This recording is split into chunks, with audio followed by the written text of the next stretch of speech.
Bíblia completa em um ano, dia 339, Colossenses 1. Eu, Paulo, apóstolo de Jesus Cristo, pela vontade de Deus, escrevo esta carta junto com nosso irmão Timóteo, aos irmãos fiéis em Cristo, o povo santo na cidade de Colossos. Que Deus, nosso Pai, lhes dê graça e paz.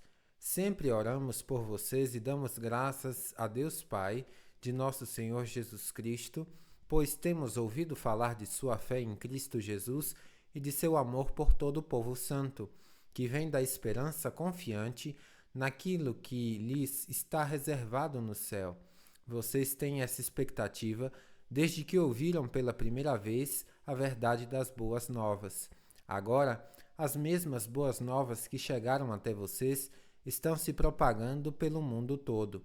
Elas têm crescido e dado frutos em toda parte, como ocorre entre vocês desde o dia em que ouviram e compreenderam a verdade sobre a graça de Deus. Vocês aprenderam as boas novas por meio de Epáfras, nosso amado colaborador. Ele é servo fiel de Cristo e nos tem ajudado em favor de vocês. Ele nos contou do amor que o Espírito lhes tem dado. Por isso, desde que ouvimos falar a seu respeito, não deixamos de orar por vocês.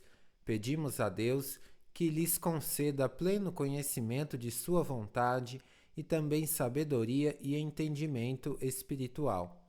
Então, vocês viverão de modo a sempre honrar e agradar ao Senhor, dando todo tipo de bom fruto e aprendendo a conhecer a Deus cada vez mais.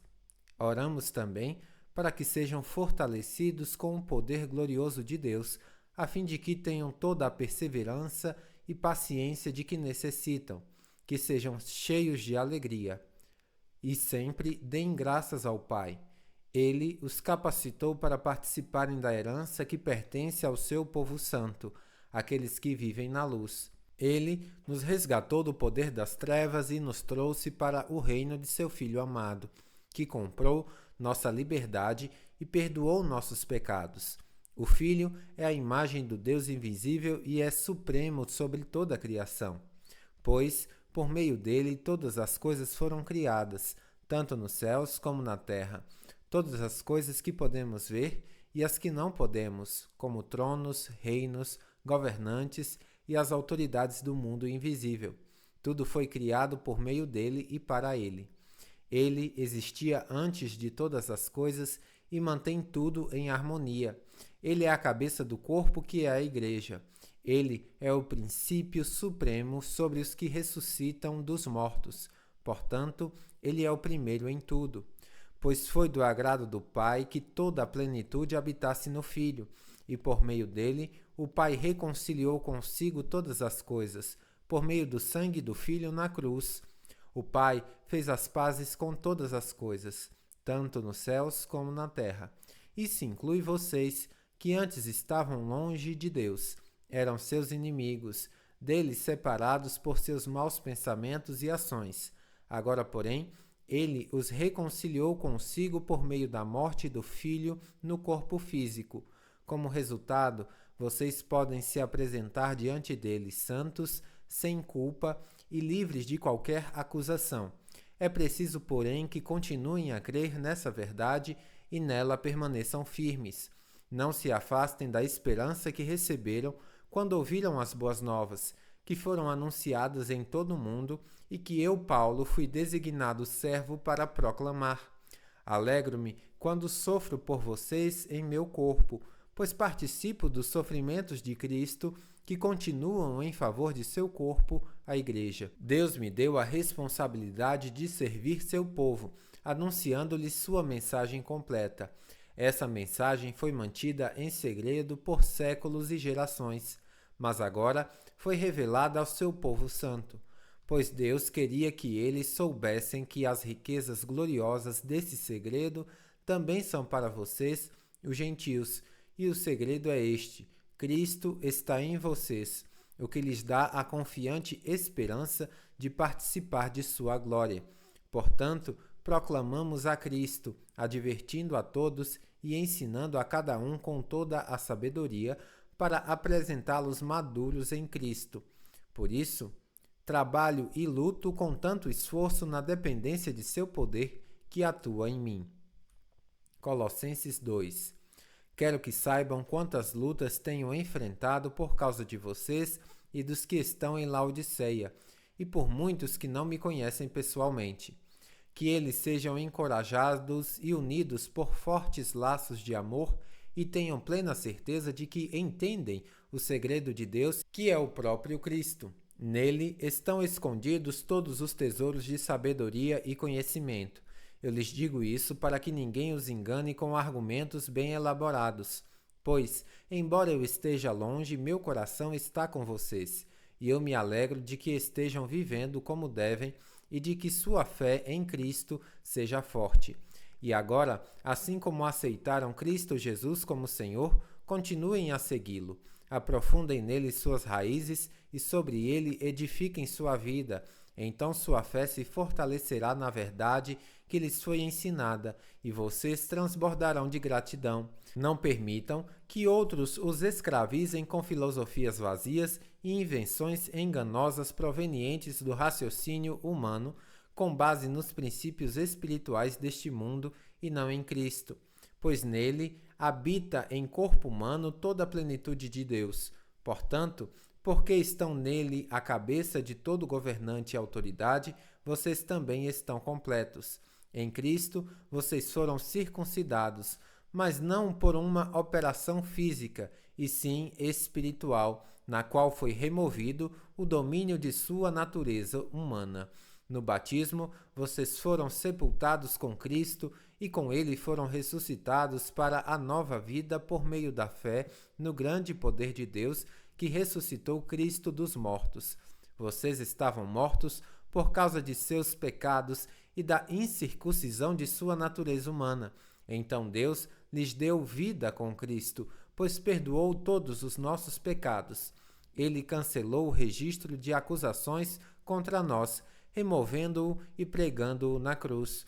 Desse modo, desarmou os governantes e as autoridades espirituais e os envergonhou publicamente ao vencê-los na cruz. Portanto, não deixem que ninguém os condene pelo que comem ou bebem, ou por não celebrarem certos dias santos, as cerimônias da lua nova ou os sábados, pois estas coisas são apenas sombras da realidade futura. E o próprio Cristo é essa realidade.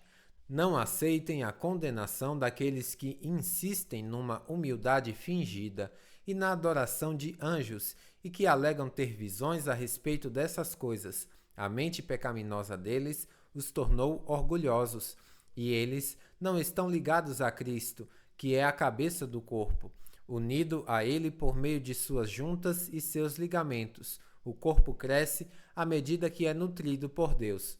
Vocês morreram com Cristo e ele os libertou dos princípios espirituais deste mundo. Então, por que continuar a seguir as regras deste mundo que dizem: não mexa, não prove, não toque?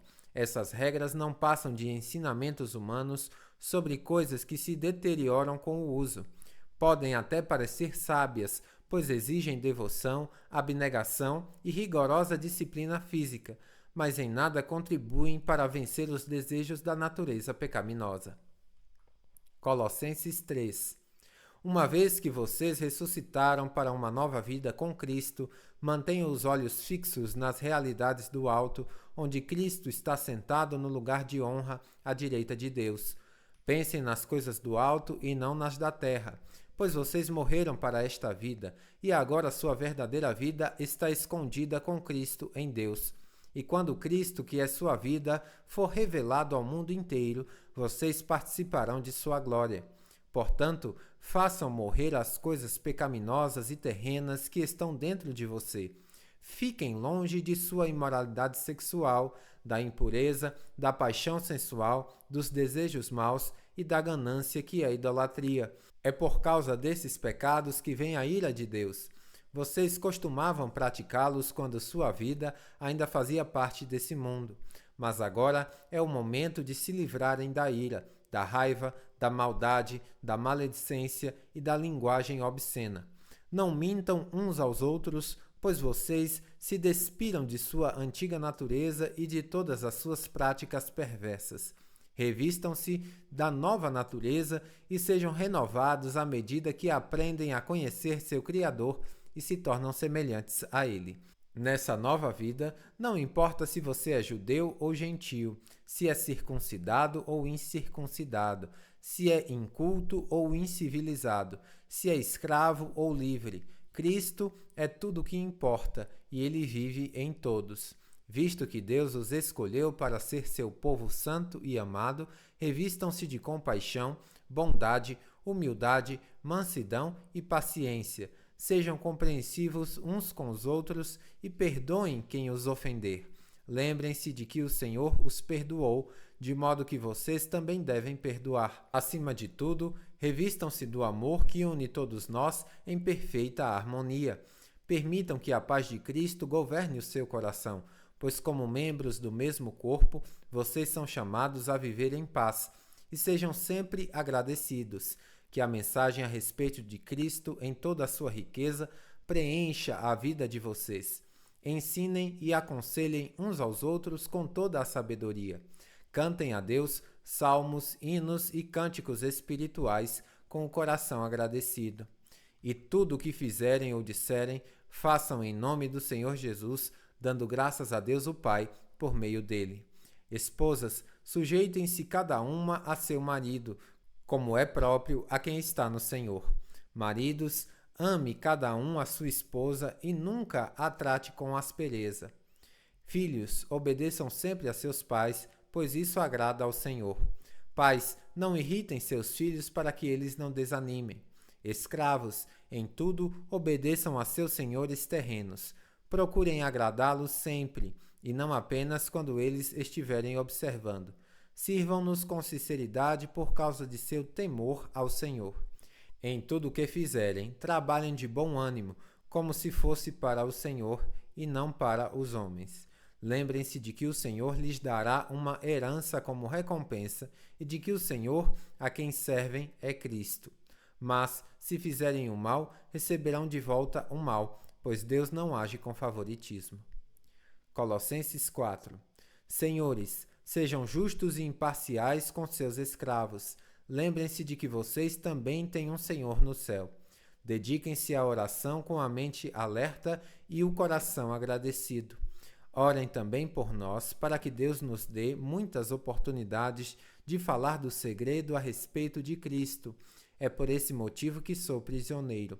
Ore para que eu proclame essa mensagem com a devida clareza. Vivam com sabedoria entre os que são de fora e aproveitem bem todas as oportunidades. Que suas conversas sejam amistosas e agradáveis, a fim de que tenham a resposta certa para cada pessoa. Tíquico, irmão amado e colaborador fiel, que trabalha comigo na obra do Senhor, lhes dará um relatório completo de como tenho passado. Eu o envio a vocês exatamente com o propósito de informá-los do que se passa conosco e de animá-los. Envio também Onésimo, irmão fiel e amado, que é um de vocês. Ele e Tíquico contarão tudo o que tem acontecido aqui. Aristarco, que é prisioneiro comigo, lhes envia saudações, e assim também Marcos, primo de Barnabé, conforme vocês foram instruídos. Se Marcos passar por aí, recebam-no bem. Jesus, chamado Justo, também manda lembranças. Esses são os únicos irmãos judeus entre meus colaboradores. Eles trabalham comigo para o reino de Deus e têm sido de grande conforto para mim. Epáfras, que é um de vocês e servo de Cristo Jesus, lhes envia saudações. Ele sempre ora por vocês com fervor, pedindo que sejam maduros e plenamente confiantes de que praticam a vontade de Deus. Posso lhes assegurar que ele tem se esforçado grandemente por vocês e pelos que estão em Laodiceia e Herápolis. Lucas, médico amado, lhes envia saudações. Mandem minhas saudações a nossos irmãos em Laodiceia, e também a Ninfa e a igreja que se reúne em sua casa. Depois que tiverem lido esta carta, enviem-na à igreja de Laodiceia, a fim de que eles também possam lê-la, e vocês leiam a carta que eu escrevi para eles. E digam a Arquipo: cuide em realizar um ministério que o Senhor lhe deu. Esta é minha saudação de próprio punho. Paulo, lembre-se de que estou na prisão, que a graça de Deus esteja com vocês. Bíblia completa em um ano, final do dia 339.